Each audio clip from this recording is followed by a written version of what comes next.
What's going on, guys? Last NASCAR fan here, and welcome back to another Diecast review.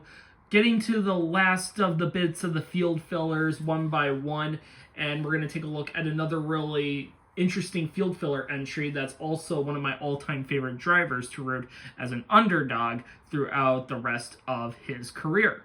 Now, this driver already had an amazing resume in the NASCAR Cup Series for a very long time as both independent as well as a journeyman driver, eventually driving for the Wood Brothers at a point in his career, and basically would still scrounge around with other teams, finding the best that he can and doing everything in his power to just find anything racing-wise as a whole.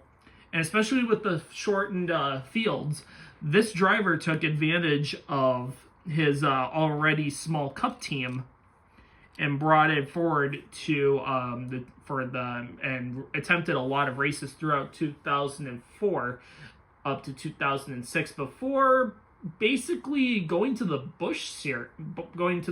Nationwide Series, Xfinity Series, for the rest of his career. And that driver we're going to be looking at today is the 2004 Morgan Shepherd Racing with Jesus Dodge for Morgan Shepherd Morgan Shepherd Ventures, I think it was, because this team went through a lot of name changes before it's Identity Venture, or not, what did I say, Identity Ventures, that's a different race team. Morgan Shepherd Ventures, or it might have been Morgan Shepherd Racing even.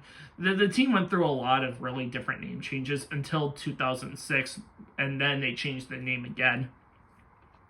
But this is Shepherd's, once again, this is another All-Star Open field filler that ran in the All-Star Open.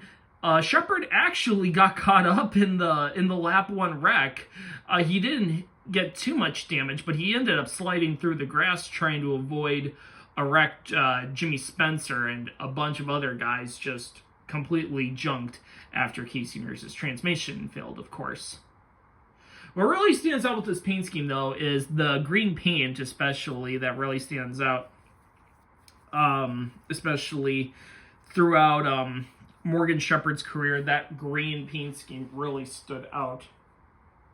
And he still had, I don't know if he still has it, though, but at one point he still had a bunch of that green paint left over for painting the cars, so it's actually kind of interesting how long he was able to keep that paint for. But the other cool part is with the Racing with Jesus logo. This is just a really cool logo to see on the race car, just spreading the word of God and everything.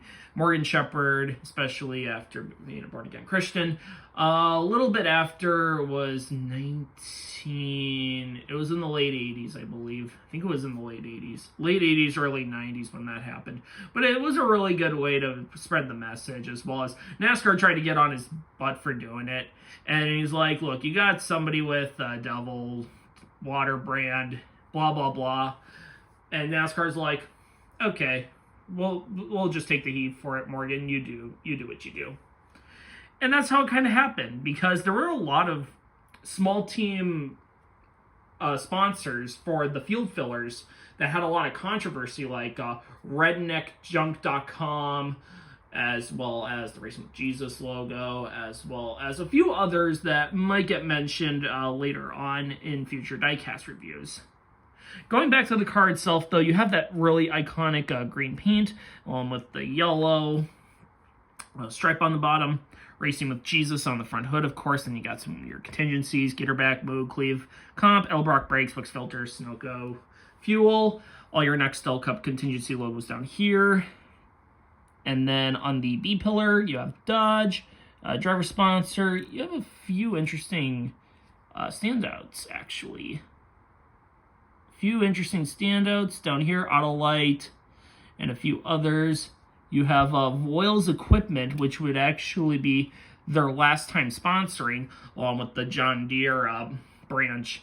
Redline Oil, also on the quarter panel, as well as nothing on the deck lid. But then you have Carter's Royal Disposal from Georgia, and that's actually John Carter's own company. And that would also be the last time John Carter would sponsor Morgan Shepherd before John Carter entered into the 2004 season with his own field filler starting park team that I've already covered with a 2005 review of Kevin LePage's Patron Tequila Dodge, which is in the video. I can link that below if anybody's interested in watching. But overall, this is a really cool paint scheme, and this is one of my favorite cars. One of my favorite customs I commissioned from Gen 4 Customs, especially. All of these diecast reviews that have been coming out the past few days, these are dedicated to Gen 4 Customs. Go give him a follow on Instagram, people. He really appreciates it. But once again, thank you so much for watching. Comment, like, subscribe, hit the notification bell for brand new videos. I'll see you in the next diecast review or whatever. Take care, everyone. Have a good one, and keep on collecting.